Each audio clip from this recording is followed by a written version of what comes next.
Yeah. Okay, and the coveted post-lunch slot. Kenneth asked me to give a slightly less technical talk about how I became an EasyBuild maintainer, and I suppose it's inherently fluffy and all about me, so kind of apologies in advance, but maybe it'll encourage some people, we'll see.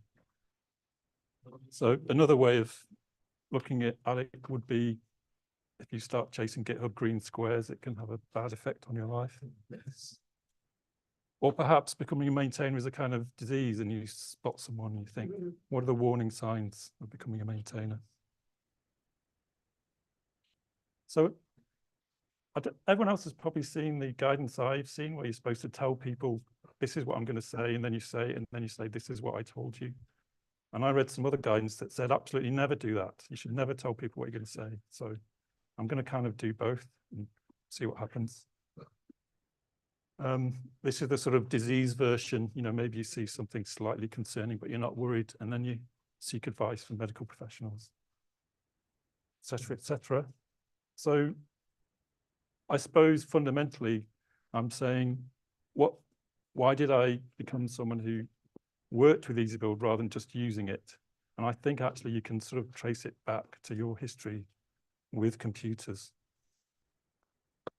So probably like everyone else of a certain age, I dealt with 8-bit computers because I am definitely of a certain age. My first one was the, you know, where they did tennis, just the beeps and lines and tennis with the little rotary encoders. Then I got a VIC-20 and a Commodore 64, which I definitely played around with, but was not in any sense a proper hacker. I didn't have an Amiga, but I used one, and I didn't have an Atari ST, but we did use one with an unofficial version of Cubase to make music in the 90s. Then we had an Amstrad PC, I don't know if anyone remembers Amstrad. That was a really wretched machine, but it did have this fantastic game called War with VGA graphics where you could do the Battle of Thermopylae and stuff like that, but with overlapping graphics. Then I became a student, as we all tend to, and I did a BA, did an MSc. That's where I was exposed to terminals like this. There were the green ones and the fancy orange ones, where you felt very privileged if you got to use an orange one. When I was there, they were running, it was called Sonos 4, I think it was, and it was upgraded to Solaris, and that was big news whilst I was there. But I think that kind of laid the seed of becoming interested in hacking in the old sense. And one of our lecturers introduced us to GNU, which I'd never heard of, and DC, the desktop calculator, and then BC, the better calculator and stuff like that. And I was writing my thesis in LaTeX. And I spent far too much time customizing my terminals to use goldenrod. That was my favorite color in the terminals. And opening as many terminals as I could. And if it turned out if you open more than 9, it would crash the whole Sun workstation. Who would do that?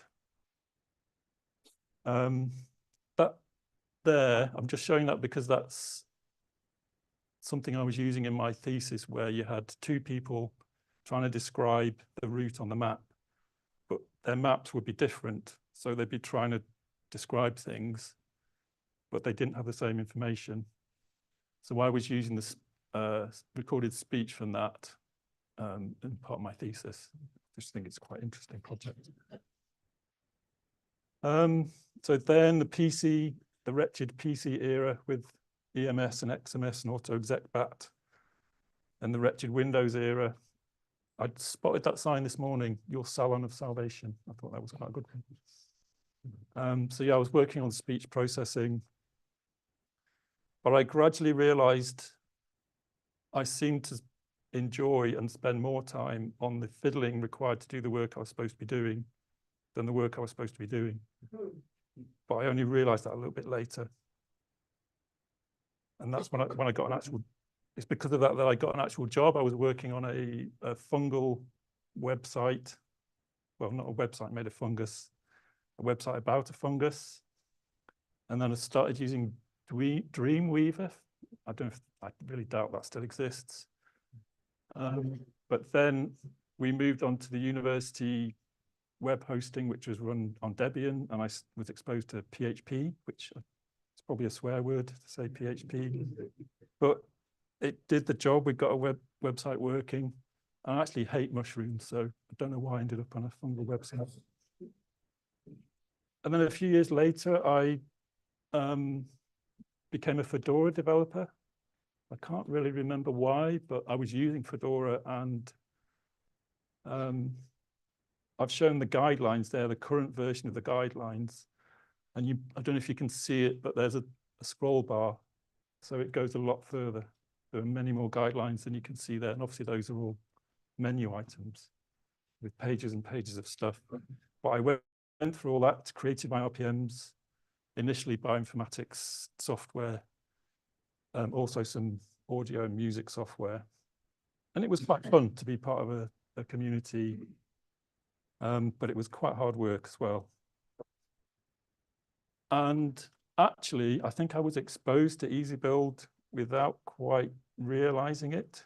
So this is reconstructing history. So Fotis gave a talk 10 years ago. I think of him as a spiritual leader. Would you disagree?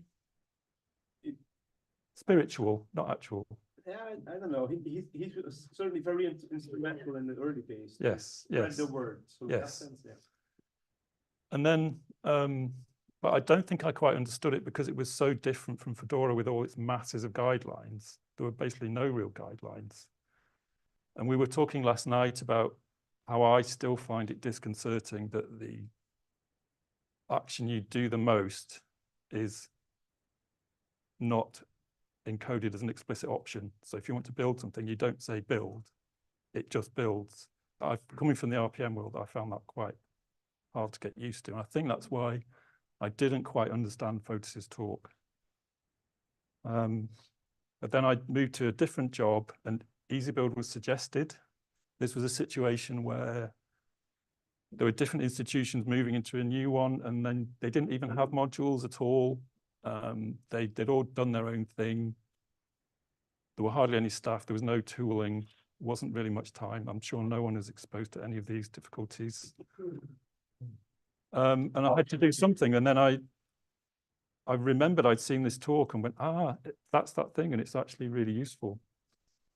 And I was using the Gulf tool chain, which is basically Boss these days that Pablo very kindly created. And I started using those. And I do remember, and I've not been able to find it, but I think after I'd started contributing, there was some kind of survey on the mailing list, and I think I misunderstood it and gave an answer that made no sense. And Kenneth was very understanding and sort of said, it's okay. But I just can't find it. I don't really know what to search for, sort of stupid response to a survey or something. And I ended up going to the EULIC meeting, and I seem to remember at the time I was irritated with TK Inter for some reason, and on the hackathon, which was the last day, I was working on an easy block because it wasn't being included, I don't think, properly in the TK easy config. And I did make an improvement. I mean, it was a real hack job, but it did make an improvement. People did it much better later. But that was a really nice event for me, actually, to be involved in the community a bit more. And I managed to find my first commit, which is, I'm kind of a bit out of order here. My first commit was August 13th, 2015, and it's R, of course, because R is always going wrong, and it's just updating the version of I ranges. Not the most illustrious commit, but it did solve an actual problem. Found this quite nice. Hire me, it says, if you can read it in the green squares. This idea of CV-driven development. But I did quite like getting lots of green squares. I can't deny it. Although, what was that thing where people could submit PRs in a month? Was that October of Code or something? And we got loads of Hacktober, that's it, yeah, I couldn't remember the name, people submitting absolute nonsense PRs that we'd have to reject. And around that time, we were gradually moving from IRC to Slack. And then the GitHub integration was being added. And I really can't remember how Kenneth suggested to me to be a maintainer, but it must have been on Slack, which means we don't have any history of it. And I don't think it was because I was super special. It's just because I was spending quite a lot of time in the community. So if you do hang around a community, it will probably be noticed. So if you want to avoid being recruited by Kenneth, then don't hang around too much. And this is the first commit when I merged someone else's code. And I think he's still around, Sethos2. I can't remember who it is, but definitely recognize the username. So that's about 2 years later in July. I really liked that thing on the back of the seat in front of me on the plane on the way here, literature only. Anyway, maybe that's just me. But I did find there were people who were strangely skeptical of using a build tool. There were some people who insisted on just using shell scripts or their own hand-coded stuff. I suppose there is a not invented here syndrome, but I think the situation is exactly the opposite. Actually, I remember having a discussion with someone saying, why don't we use the vendor provided modules on this new cluster?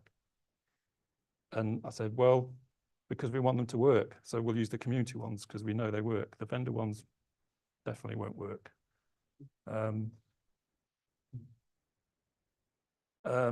So now that I'm a sort of veteran maintainer, I do things like when it's my week, I try to look at the start of the week at how many QPRs there are and try to make sure it's not gone up. It's quite rare I can make it be lower at the end of the week, but try to make sure it's not gone up by the end of the week. And actually the other maintainers are usually incredibly helpful, I find. And that's probably one of the biggest selling points, that there are people who know exactly the pain you're going through because they're going through it themselves, and you don't have to be diplomatic. You can say what you feel, and everyone understands. And Simon and Jasper usually have the answer to my questions, so that's very handy. I do think there are, that's a reminder that it's supposed to be spring, so we don't have snow. It's nearly May. There are flowers. I do find there's something that you see when you work in universities. There's a constant flow of young students, and you sort of keep getting older. Students stay the same age, and they all want to run VS Code. And they all want, particularly in bioinformatics code, they only see instructions for Conda if there are any instructions, or they want to run Kubernetes. So on the one hand, by all means, it's your life, learn your way, but we don't really have the time to fix it when your Conda environment breaks. But actually, we do also get people who kind of buy into the module concept. So it's not, I'm just slightly nervous, I think, that something like EasyBuild using modules which are very old technology now, is it becoming slightly outmoded? I don't think so, but something to keep an eye on.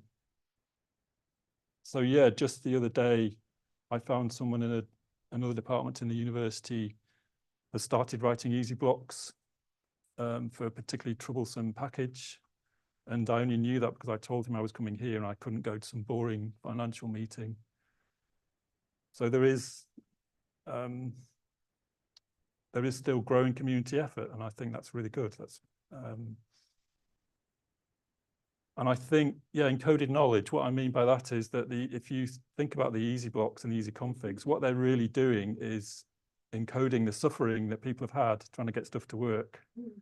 And it's there, it's in Git, anyone can use it. It won't go away, at least while civilization still exists. Yes, do please join us if you want to, but I did want to say, oh yeah, that's a spoon I saw beneath the grill on the floor in the airport, which is quite sad because it's going to spend the rest of its life there. But thanks to Kenneth, really, because I think it's the tone of a community that I think encourages people to, firstly, to consider joining and then to stay. And I think that's what I found. I think I've told Kenneth this before, that it's through being really welcoming that people hang around and want to help. And, you know, I review PRs at the weekend in the evening when I don't have to. I'm pretty sure all the other maintainers do the same. It's because they've kind of become friends and you want to help them. But that's only because it's a friendly community. Like it's not like we were talking about Homebrew, which is a much bigger project, but they're extremely kind of business-like because of the scale of problems they have to deal with. And I don't know, clearly they are very successful, but I imagine it's a very different experience trying to join it. That's it. All right.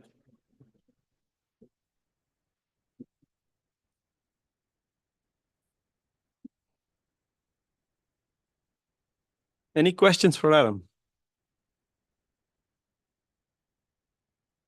I definitely have a couple, but do we have any online? None for now. Okay, I guess an obvious one is about recruiting additional maintainers. We have some fuzzy requirements, which is a bit putting it, yeah. I mean, you need to have at least some experience as a contributor. You need to be active. You need to be part of, let's say, welcoming aspect of the community. That's sort of the first thing we're looking for when finding maintainers.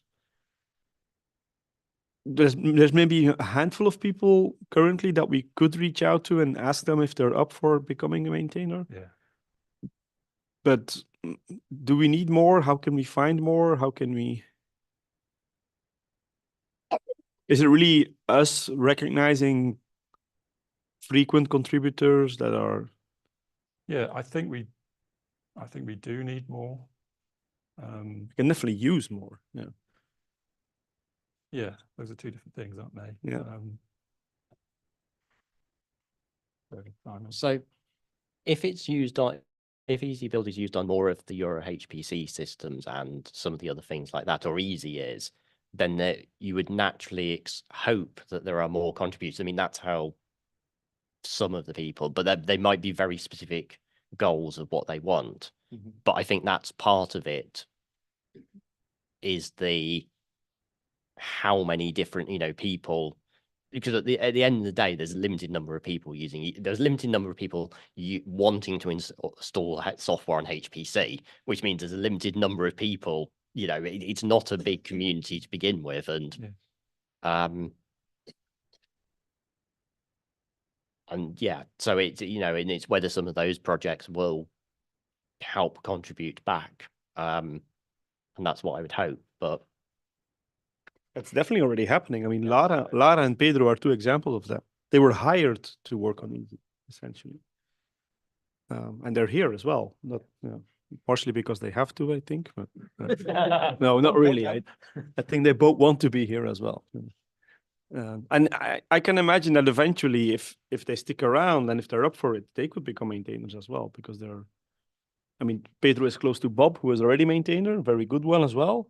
So you have like a sidekick already. Lara is in the same situation. So I can see that growing into becoming maintainers as well. Yeah, and there are other ways of contributing. So, I mean, like Alex's stuff that he was talking about, I mean, that's an incredible contribution, but he's not a maintainer, and that's perfectly fine. Yeah. And like what Lars does a lot as well. I mean, in terms of merging PRs, you don't do that much anymore, maybe. But in Slack, you're very helpful. That's another way of, there's multiple ways of contributing. It doesn't have to be code. It doesn't have to be testing or merging PRs. There's a bunch of other ways as well. Helping debug C++, C++ type failures. That's a or CMake, or newer. Yeah. Okay. If anyone here has any ideas of how we could find more maintainers if it seems like something you could be interested in as well. And we're not asking for hundreds of hours a week, or I mean, it's really up to you when you have time, when you feel like it. You could help out. Yeah. If you feel you're confident enough, let's say, to look at other people's contributions, then you're definitely welcome. Also, there's contributions in specific areas, so it doesn't have to be easy configs, easy blocks, easy framework. The documentation's quite a good place, and that we definitely could use help, because the problem I have is I know the code reasonably well, so I spend a lot of my time at the moment developing the code, but then don't have time to do the documentation. But somebody less familiar with the code, helping with the documentation would be quite useful. All right. Any more questions before we move on and try to catch up a bit? Maybe a bit hopeless at this point, but fine. No. All right. Yeah. Thank you, Adam. I stopped sharing. Yeah. That's okay. I thought you'd done it. I've removed your co-host. We make our next door. Yeah.